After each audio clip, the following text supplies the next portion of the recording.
Halo semuanya, kembali lagi ya di channel ini. Kali ini kita akan belajar untuk mengerjakan soal-soal penilaian akhir semester tahun kemarin. Jadi ini yang saya tulis atau yang saya bahas kali ini beneran soal real. Ini beneran real soal pas tahun kemarin ya. Harapannya semoga nanti kalian soal pasnya nggak jauh beda sama yang kali ini. Oke? Kita langsung aja yang nomor 1. Setiap unsur mampu membentuk ikatan kimia karena memiliki apakah A. kecenderungan membentuk konfigurasi gas mulia, yang B. elektron valensi pasti punya dong ya, lintasan elektron juga punya, neutron dalam inti atom, proton dan neutron mereka semua punya. Tetapi yang menyebabkan mereka ingin membentuk ikatan adalah kecenderungan untuk membentuk konfigurasi gas mulia, maka jawabannya adalah yang A. Kalau atom semuanya memiliki keempat ini tanpa memiliki kecenderungan untuk membentuk konfigurasi gas mulia, pastinya mereka tidak akan membentuk ikatan kimia. Selanjutnya, yang nomor 2, atom. Ada atom G, nomor atomnya 15 ya, akan mencapai suatu kestabilan dengan cara. Nah, kalau ada soal seperti ini, tugas pertama adalah untuk menuliskan konfigurasi elektron dari atom tersebut. Jika kita punya G, nomor atomnya 15, nah ini nomor atomnya kurang dari 20 ya, maka saya akan menggunakan konfigurasi Aufbau, yaitu 2, 8, 5. Sehingga kita memiliki 5 elektron sebagai elektron valensi atau elektron di kulit terluar ya. Selanjutnya, dia ingin mencapai kestabilan. Agar stabil, dia harus memiliki konfigurasi gas mulia. Artinya, angka 5 ini harus berubah menjadi angka 8. Paling gampang atau paling dekat dengan cara menangkap atau menerima boleh 3 elektron. Oke ya, berarti di sini ada menangkap 3 elektron. Kalau kalian dapat unsur, misalkan ada Na, itu nomor atomnya 11, berarti konfigurasinya 281. Nah, kalau saya ingin ya, ini mencapai kestabilan gas mulia, berarti kan harus menjadi angka 8. Ini bukan berarti harus menangkap 7 elektron loh ya. Ini enggak. Bukan. Ini kejauhan. Yang paling dekat adalah elektron valensinya yang hanya 1 ini akan dilepas. Sehingga dia akan membentuk ion Na+. Oke ya. Oh ya, ini saya tuliskan aja ya, di mana Na dia akan melepas elektron berubah menjadi Na+. Nah, elektronnya ada di sini. Ini kalau melepas elektronnya ada di sebelah kanan. Sedangkan jika dia menangkap elektron, maka saya tulis di sini ya, G plus 3 elektron, dia akan berubah menjadi G3-. Elektron yang ditangkap kita tulis di sebelah kiri. Bisa ya? Lanjut aja yang nomor 3. Nah, ini adalah atom Cl. Untuk atom unsur dari Cl, nomor atomnya 17, akan menjadi stabil dengan kecenderungan, maka ini Cl17.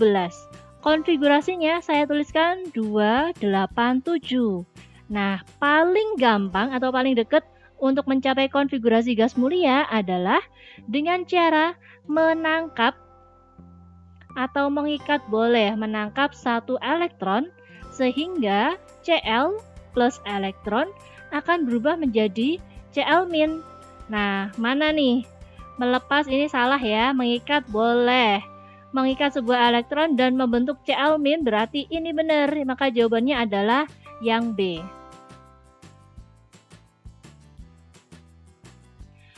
Oke, yang nomor 4. Unsur dengan nomor atom 11 mudah bersenyawa dengan unsur nomor atom 17 akan membentuk senyawa yang mengandung ikatan. Nah, ini kita udah kita cari ya tadi konfigurasi elektronnya. Nomor atom 11 itu tadi adalah natrium.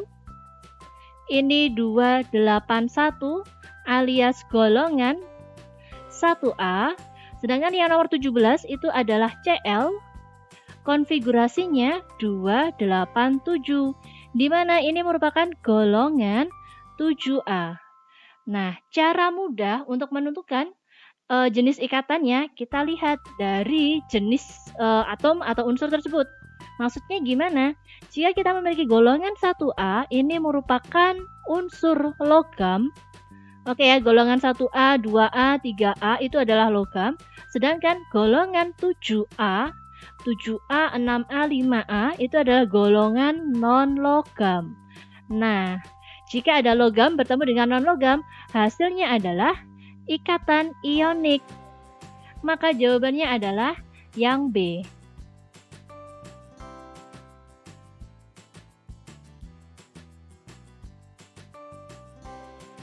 Ya, yang nomor 5 ya. Ikatan kovalen terjadi antara atom-atom. Nah, kalau tadi ionik, sekarang kovalen. Saya tulis ya, jika ionik itu adalah ikatan antara logam dengan non-logam. Atau kation bertemu dengan anion. Sedangkan untuk yang kovalen berarti non-logam bertemu dengan non-logam. Ada nggak jawabannya? Golongan 1 dengan golongan 7. Ini logam, ini non-logam, ini jadinya ionik ya. Lalu, yang memiliki harga keelektronegatifan sama. Apa ya ini? Nanti saya bahas bentar lagi ya. Habis itu yang C, logam dan non-logam, ini ionik lagi. Dalam satu golongan pada sistem periodik. Ini enggak ya, ini enggak. Terus semua pernyataan salah. Nah, ini saya ingin bahas yang B. Yang memiliki harga keelektronegatifan sama. Ini bisa disebutkan atau bisa dicontohkan sebagai H2 ya. Berarti kan keelektronegatifan sama. Atau mungkin O2 ini juga boleh. Nah, kalau kita punya senyawa model gini, ini adalah ikatan kovalen. Nah, sebenarnya yang membedakan selain jenis-jenis unsurnya gitu ya, yang menyusun ionik dan juga kovalen, yang membedakannya adalah perbedaan keelektronegatifan. Perbedaan keelektronegatifan. Di mana untuk ionik ini perbedaannya sangat besar atau cukup besar. Saya tulis sangat besar aja ya, biar kelihatan ekstrim. Sangat besar. Sedangkan yang kovalen perbedaannya cukup kecil. Atau mungkin boleh sama. Ini nanti masuknya ke kovalen. Nanti kan ada dua jenis, kovalen polar dan non-polar. Ini penjelasannya ada di video selanjutnya ya. Lalu yang nomor 6, pernyataan tentang sifat Pernyataan tentang sifat keperiodikan berikut yang tepat adalah sifat keperiodikan ya. Berarti saya tuliskan di sini, saya catat dalam satu periode alias dari kiri ke kanan. Anak panahnya berarti gini ya. Dari kiri ke kanan, jari-jari itu semakin kecil, maka energi ionisasi semakin besar, afinitas elektron semakin besar, sedangkan keelektronegatifan juga semakin besar. Selanjutnya, dalam satu golongan. Dari atas ke bawah. Berarti anak panahnya gini, dari atas ke bawah, jari-jari itu semakin besar. Lalu energi ionisasi semakin kecil, afinitas elektron semakin kecil, dan keelektronegatifan juga semakin kecil. Cara ngafalinnya gampang. Intinya adalah kalian udah tahu ya, dari kiri ke kanan jari-jarinya semakin kecil, maka yang lainnya sifat ketiganya adalah semakin besar. Sedangkan dalam satu golongan, jika jari-jarinya dari atas ke bawah, jari-jarinya semakin besar, maka yang lain, ketiga sifat keperiodikan yang lain akan menjadi semakin kecil. Oke ya, ini cara hafalan. Ini tidak saya jelaskan secara terperinci karena nanti akan memakan waktu yang sangat banyak. Nanti saya buatin videonya. Oke, jawabannya kita lihat. Dalam satu golongan, semakin besar nomor atomnya, semakin panjang jari-jari atomnya. Dalam satu golongan, berarti maksudnya dari atas ke bawah ya, jari-jarinya akan semakin panjang. Ini benar.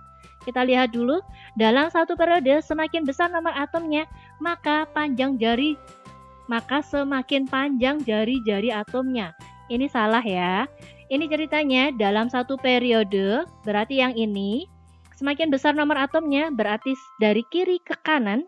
Ini kalimatnya aja yang beda. Semakin besar nomor atomnya berarti posisinya dari kiri ke kanan. Jari-jarinya semakin kecil. Yang ini saya tuliskan semakin kecil ya. Hal ini mengapa terjadi seperti itu? Nah, endingnya saya jelasin juga kan. Nah, ceritanya dalam satu periode, oke, kurang besar. Segini. Ini segini. Segini, ini segini. Nah, ceritanya dalam satu periode jumlah kulitnya kan sama. Tetapi nomor atomnya berbeda, alias dari kiri ke kanan nomor atomnya semakin besar atau nomor masanya semakin besar juga kan? Bentar, nomor massa. Yang akibatnya gaya tarik inti terhadap elektron terluar itu akan semakin besar alias semakin kuat. Nah, hal inilah yang menyebabkan jari-jarinya semakin kecil. Oke ya, sampai di sini aja dulu. Lalu yang C, energi ionisasi cenderung menurun sepanjang periode dari kiri ke kanan. Berarti dari kiri ke kanan ya, energi ionisasi semakin besar, berarti ini salah. Dalam satu golongan dari atas ke bawah, afinitas elektron semakin besar. Dari atas ke bawah, afinitas elektron semakin kecil dong, berarti ini salah. Lalu dalam satu periode dari kiri ke kanan, keelektronegatifan semakin kecil, ini salah. Nah, ini saya jelasin ya untuk yang ini. Oke, ini kan tadi kita udah tahu ya, gaya tarik inti itu semakin besar. Artinya dia semakin kuat menarik elektronnya sendiri dan dia akan semakin kuat untuk menarik elektron punya tetangga. Nah, inilah yang dimaksud dengan keelektronegatifan. Karena keelektronegatifan adalah kecenderungan untuk menarik elektron. Maka keelektronegatifan dari kiri ke kanan akan menjadi semakin besar. Oke ya, kita udah dapat jawabannya yang A. Lalu yang nomor 7, diketahui nomor atom beberapa unsur berikut. Nah, dan yang ditanyakan ikatan paling ionik dapat terbentuk antara unsur. Berarti kita punya tugas banyak nih. Yang J, nomor atomnya 3, berarti konfigurasinya adalah 21. Lalu yang K, nomor atom 4, ini adalah 22. Yang L, ini adalah nomor atom 11, berarti ini 281. Yang M, ini nomor atom 12, berarti ini berarti 282 ya. Dan yang terakhir nomor atom 9, ini berarti beda sendiri 27. Nah, ini harus kita golongkan. Di mana golongannya masing-masing ya. Ini berarti golongan 1A, ini golongan 2A, ini juga 1A, ini 2A, sedangkan yang ini adalah golongan 7A. Nah, ini udah kelihatan. Keempat senyawa ini adalah logam. Saya tulis di belakang sini ya. Ini adalah logam. Sedangkan yang N itu adalah non-logam. Maka kemungkinan, karena yang ditanyakan adalah senyawa ionik, maka kemungkinan senyawanya yang terbentuk adalah antara C, K, L, M akan berikatan dengan N. Semuanya harus berikatan dengan N. Kita nggak bisa jika yang mana nih? Oh, kurang satu ya. Ada huruf O nomor 17, berarti ini saya tulis O 17, 287, ini golongan 7A. Oke. Nah, ini agak tricky ya. Di sini saya berikan beberapa teori di mana yang pertama untuk ukuran kation, jika ukuran kationnya kecil, maka sifat kovalennya akan semakin besar. Nah, karena yang kita inginkan adalah sifat ionik, maka di sini sifat ionik akan semakin kecil. Oke, lalu yang kedua, saya beri space, saya beri jarak untuk ukuran anion.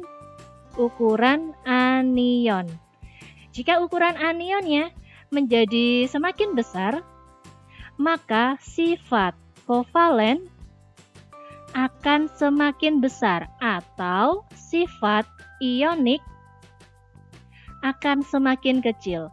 Yang terakhir, yang ketiga, teorinya ya, jika muatan ion semakin besar, maka sifat kovalen akan semakin besar alias sifat ionik akan semakin kecil. Nah, berarti kita bisa mengeliminasi satu per satu. Di mana? Saya ingin melihat ke bagian muatan ion dulu. Saya ingin mengeliminasi anion ataupun kation yang muatannya cukup besar. Nah, muatannya gimana? Nah, ini sesuai dengan golongan ya. Jika golongan 1A, maka dia akan berubah menjadi J, ion J+. Untuk golongan 2A, huruf K atau atom K, dia akan berubah menjadi K2+. Sedangkan yang ini golongan 1 ya, berarti ini adalah L+, ini M2+.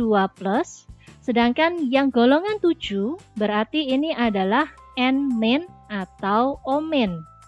Nah, ini jika muatan ionnya semakin besar, sifat kovalen besar, maka saya akan menghindari K2+ ataupun M2+. Nah, di sini yang ada huruf K-nya hanya ada 1. Oke, untuk masalah muatan udah. Nah, untuk faktor selanjutnya, saya ingin menentukan ukuran kation dulu ya. Ukuran kationnya kecil, maka sifat kovalennya besar. Sedangkan yang kita inginkan adalah sifat ioniknya yang besar. Maka, ukuran kation yang kecil akan saya eliminasi. Nah, tadi kan kation yang kita miliki tersisa J+ dan juga L+. Antara J+, ion J+, dibandingkan dengan ion L+, jari-jarinya yang lebih kecil adalah yang J. Oke ya, karena di sini kulitnya hanya 2, sedangkan yang L kulitnya 3, maka yang J akan saya eliminasi. Maka ini saya coret. Nah, tersisa kita punya L, apakah dia akan berikatan dengan atom N? Ion N ya, ion N- atau ion O-. Nah, kita lihat untuk ukuran anion. Jika ukuran anionnya besar, sifat kovalen besar. Maka ini yang harus kita hindari. Ukuran anion yang lebih besar akan kita coret. Nah, yang ukuran anion besar itu adalah yang O ya, karena dia memiliki 3 kulit atau memiliki nomor kulitnya 3. Maka ini saya coret. Atau O-nya ini saya coret, maka jawabannya adalah yang C. Oh ya, bentar ya, ini sepertinya materinya agak ketinggian, seharusnya ini saya taruh di belakang ya. Jadi bagi kalian yang kurang paham tentang ikatan ionik, ini boleh kalian skip dulu. Baru nanti kalau selesai dari belakang, maju lagi ke nomor 7, oke? Selanjutnya, yang nomor 8. Pasangan senyawa berikut yang tergolong dalam senyawa ion adalah, ingat ya, kalau senyawa ion berarti dia terdiri dari unsur logam dan unsur non-logam. Nah, ini kelihatannya udah dapet deh jawabannya. Nah, ini ya, antara Na, ini adalah logam, golongan 1A, Cl itu non-logam, golongan 7A. Berarti ini adalah ionik, saya kasih huruf I. Sedangkan yang KBr, kalium golongan 1 berarti logam, Br golongan 7A. Ini non-logam, ini berarti ionik. Maka kedua-duanya adalah senyawa ionik. Nah, kita lihat ya. Oh ya, untuk HCl, hidrogen itu golongan 1A. Iya, benar, golongan 1A, tetapi dia adalah non-logam. Oke ya. Sedangkan yang Cl golongan 7 berarti udah jelas dia non-logam, maka ini adalah kovalen. Oke, satu lagi ya, yang SO2. Sulfur itu adalah golongan 6, ini adalah non-logam. Sedangkan yang oksigen ini golongan 6 juga. Ini adalah non-logam, maka ini kovalen.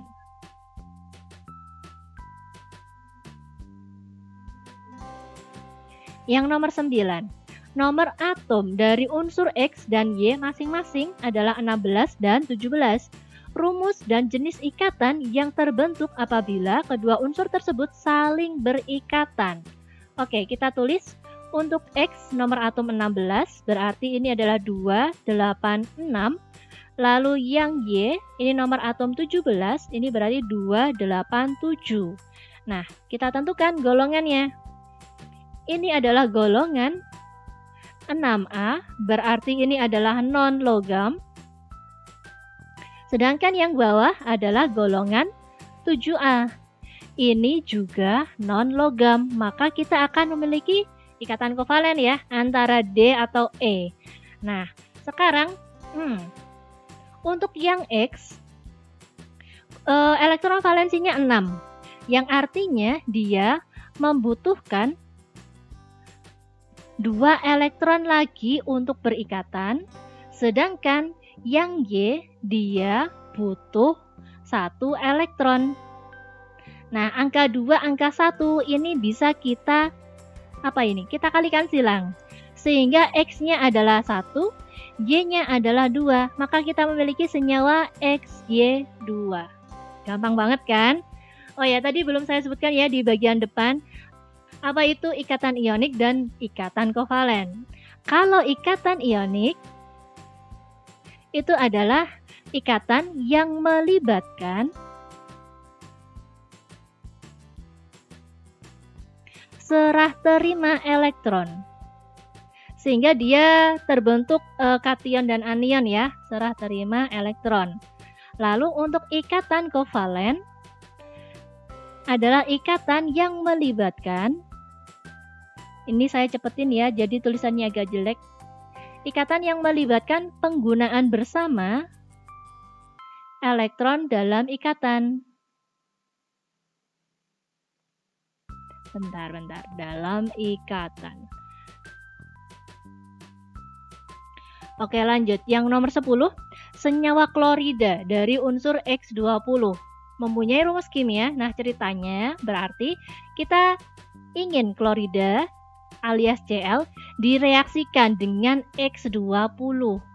Nah, kita tahu ya kalau klorida itu golongan 7 alias elektron valensinya 7. Saya tulis dulu elektron valensinya 7.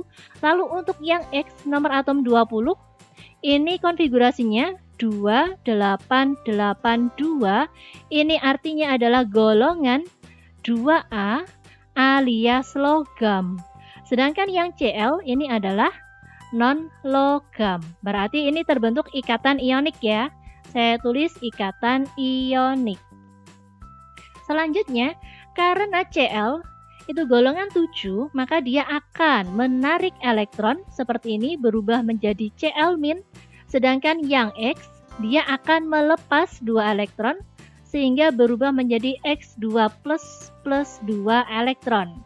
Nah, bentar ya. Jika saya punya Cl- direaksikan dengan X2+, maka yang terbentuk adalah bentar banget. Nah, angka negatif, ini negatif 1. Angka 1 di sini. Oh, saya nulisnya agak salah ya. Bentar. Saya perbagi dulu. Berarti X-nya saya taruh depan, X2+ direaksikan dengan Cl-. Angka 2, ini berarti saya taruh di sini. Angka 1, saya taruh di sini. Ini seperti perkalian silang. Sehingga di sini adalah angka 1, Cl-nya adalah angka 2. Maka kita memiliki senyawa XCl2. Gampang ya, semuanya untuk ikatan ionik seperti ini. Saya berikan contoh yang lain ya. Misalkan ada Al3+, saya reaksikan dengan Cl-. Posisinya harus kation anion ya, biar nggak salah mengkalikan silangnya. Berarti yang terbentuk adalah senyawa. Angka 3 saya taruh di sini, angka 1 saya taruh di sini. Maka yang terbentuk adalah senyawa AlCl3. Udah paham ya? Selanjutnya, yang nomor 11 ada nomor atom suatu unsur PHRST berturut-turut adalah sekian. Wow, lumayan nih. Ikatan ion dapat terjadi antara, oke ini udah jelas ya, yang diminta adalah ikatan ion. Maka kita lihat untuk yang P, ini nomor 19, konfigurasinya adalah 2, 8, 8, ini baru 18 ya, berarti ini 1. Oke. Ya, ini adalah 19. Ini golongan 1A alias logam. Lalu, untuk yang Ki, nomor 20. Berarti ini 2882. Ini adalah golongan 2A. Ini juga logam. Selanjutnya, PHI berarti ini R, nomor atom 13. Ini berarti 283. Ini adalah golongan 3A, ini juga logam. Wow, lalu yang S, nomor atom 15, 285. Nah, hati-hati, ini adalah golongan 5A, ini adalah non-logam. Selanjutnya, yang nomor 35, ini adalah T, hati-hati ya.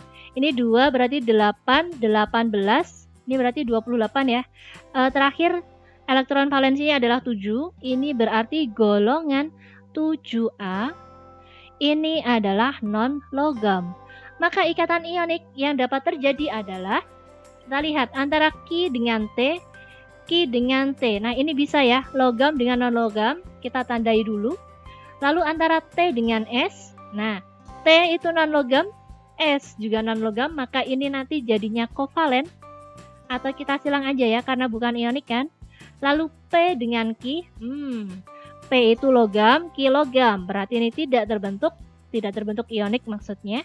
Lalu R dengan P, ini juga sama logam-logam. Lalu Ki dengan R, logam dan logam. Oke ya, berarti jawabannya udah jelas yang A.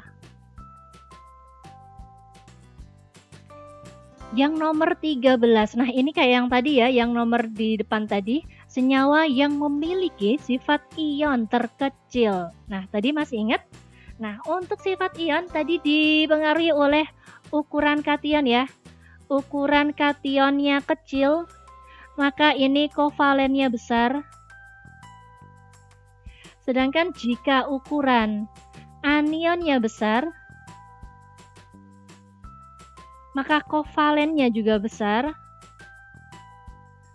Lalu muatan ya, yang terakhir adalah muatan besar, maka kovalennya juga besar. Maka kita harus menghindari ukuran kation kecil, ukuran anion besar, dan muatan besar.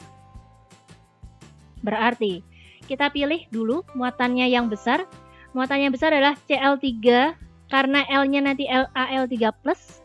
Ini Cl2 karena ini adalah Mg2+, dan BeCl2 ini senyawa kovalen loh. Berarti ini ketiganya bukan ya. Sehingga di sini tersisa NaCl dengan KCl. Karena anionnya sama, maka yang kita lihat hanya ukuran kation. Nah, ukuran kation kecil kovalennya besar. Berarti yang kation kecil kita eliminasi. Nah, antara natrium dengan kalium, manakah yang kationnya lebih kecil? Ingat nggak? Ini berarti hari libur nanti kita robohkan cadas Fir'aun. Maka ukuran kation yang lebih kecil adalah Na ya.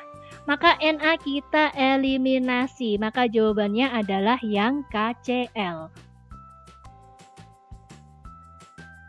Oke, ini yang terakhir untuk video ini. Yang nomor 14. Diketahui data senyawa sebagai berikut. Yang pertama, dia berikatan ionik.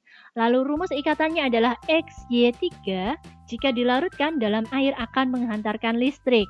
Berdasarkan data tersebut, unsur X tergolong pada unsur golongan. Nah, gampangnya, jika kita memiliki rumus kimia XY3, ini menunjukkan bahwa X itu adalah kation dan Y ini adalah anion. Oke ya, kalau kation ini berarti kan golongan 1, 2, atau 3A.